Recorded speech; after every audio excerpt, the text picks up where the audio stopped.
हमारा आज का टॉपिक रहने वाला है हीनी लेज़र, यहाँ पे हीलियम और नियॉन लेज़र।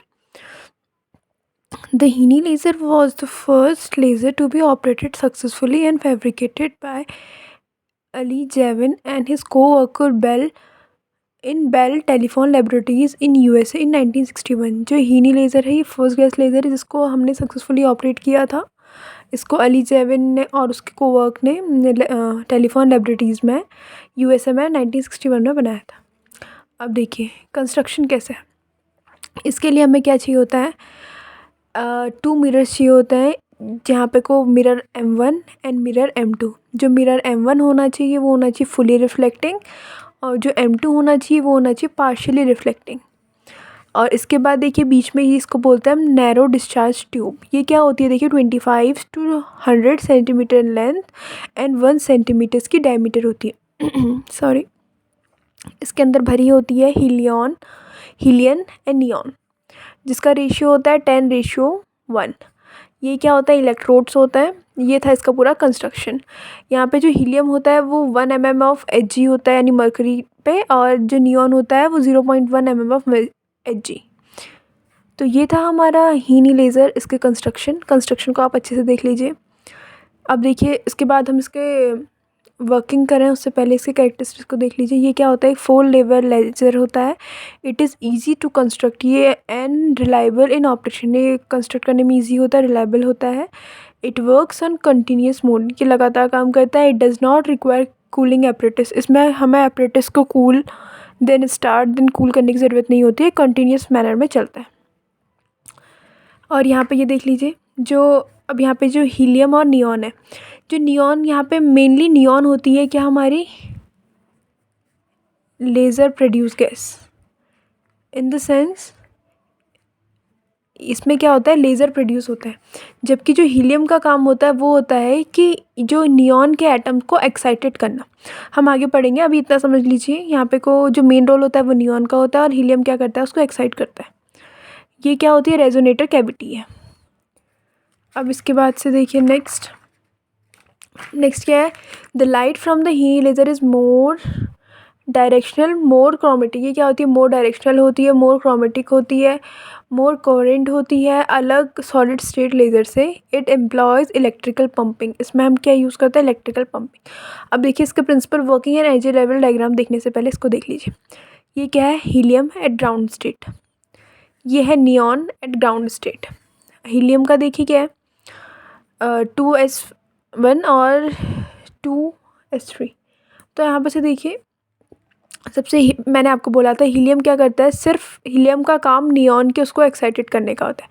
सबसे पहले देखिए जब हम इलेक्ट्रोड के थ्रू, जो इलेक्ट्रोड थे हमारे, इलेक्ट्रोड के थ्रू डीसी वोल्टेज अप्लाई करेंगे। तो डीसी वोल्टेज अप्लाई करने से क्या होगा, देखिए जो हीलियम और नियॉन जो डिस्चार्ज ट्यूब में है, जो हीलियम और नियॉन डिस्चार्ज ट्यूब में, ये क्या करेंगे, यहाँ पे इलेक्ट्रॉन प्रोड्यूस होंगे। इलेक्ट्रॉन प्रोड्यूस होंगे तो जो क्या होगा, देखिए जो एक्साइटेड हीलियम एटम होगा वो क्या होगा, हमें पता है कि हीलियम लाइटर है क्योंकि हीलियम का 4 मास, और नियॉन का जबकि कितना हो जाता है 19 समथिंग। तो यहाँ पे को जो हमारा हीलियम होगा वो 4 मास का है, तो लाइटर है तो जल्दी एक्साइटेड होगा। तो अब देखिए यहाँ पे कोई एक्साइटेड होगा, वही लिखा है excitation of due two electron collision. यहाँ पे अप्लाई करने पे इलेक्ट्रॉन कोलिजन होगा जिसके कारण ये एक्साइटेड होंगे। एक्साइटेड होने के कारण देखिए यहाँ पे को क्या है, इसका हीलियम का ये वाला और नियॉन का, इन दोनों का क्या है, इक्वल एनर्जी लेवल है। तो यहाँ से करेंगे हीलियम एक्साइटेड होके अपनी जो एनर्जी है वो पूरी किसको दे देता है, नियॉन को दे देता है। इसी को हम बोलते हैं रेजोनेट एनर्जी ट्रांसफ़र। समझ में आ रहा है आप लोग को, ये अपनी पूरी एनर्जी इसको दे देता है, ये पूरे इलेक्ट्रॉन यहाँ से दे देता है। तो इससे क्या हो जाता है, एक्साइटेशन यहाँ का यहाँ आ जाता है। और फिर उसके बाद से देखिए ये है 3s, इसके लेवल हैं 3p 2p 1s 2s। अब ये जो एक्साइटेड हो गया है तो या इसके ग्राउंड स्टेट से क्या हो जाएंगे, देखिए ये कहाँ जाएंगे, अपना ये भी एक्साइटेड हो जाएंगे। अपनी एनर्जी अगर इसको दे दी है तो ये एक्साइटेड हो जाएंगे। एक्साइटेड हो गया, अब जो इलेक्ट्रॉन क्या होता है, higher energy level to lower energy level आने लग जाते हैं। जब ये 3s से 3p में आते हैं, यानी यहाँ पे 3.39, तो ये यहाँ पे हमें क्या मिलता है, इंफ्रारेड रीजन मिलता है, जो कि हमारे लिए यूज़फुल नहीं है। जबकि उसके बाद देखिए 2s से भी कहाँ आते हैं, 3p में आते हैं। यहाँ पे को हमें मिलता है 1.15, ये भी इंफ्रारेड रीजन में है, तो ये भी हमारे लिए इम्पोर्टेंट नहीं है। तो हीनी लेज़र के लिए सबसे इम्पोर्टेंट क्या है, उसका 3s से कहाँ आना, 3p में आना। यहाँ पे कोई इतना एंगस्ट्रॉम की लेज़र बीम हमें मिलती है। देखिए सबसे पहले आता है वो 3s से 3p में, 3s से 3p में, जो कि हमारे लिए यूज़फुल नहीं है, नॉट यूज़फुल।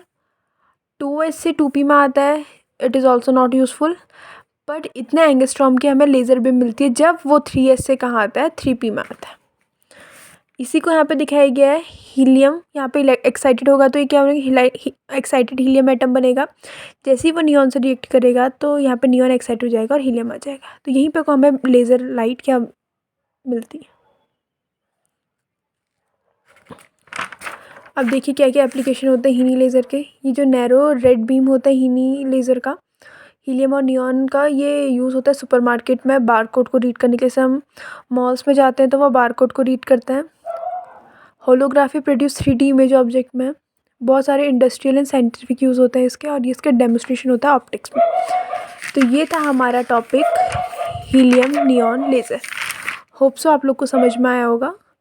और इसकी स्क्रीनशॉट या इसकी PDF के लिए आप हमारे टेलीग्राम चैनल को ज्वाइन कर सकते हैं, और अगर आपको PDF चाहिए तो आप कमेंट सेक्शन में राइट कर सकते हैं। सो थैंक्स फॉर वॉचिंग, जुड़े रहिए हमारे चैनल के साथ। Bye bye.